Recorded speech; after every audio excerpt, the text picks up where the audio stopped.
You ask Tiger to calculate. This deals with linear inequalities with one unknown. The final result is d smaller than -50. Let's solve it step by step. Group all constants on the right side of the inequality. Add 36 to both sides.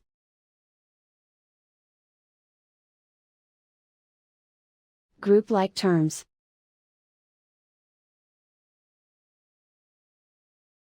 Simplify the arithmetic.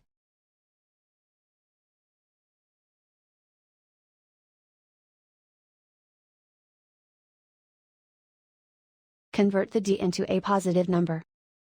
Multiply both sides by -1. Whenever you multiply or divide by a negative, reverse the inequality sign.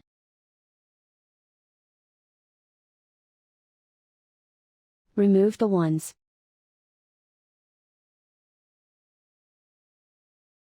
Simplify the arithmetic.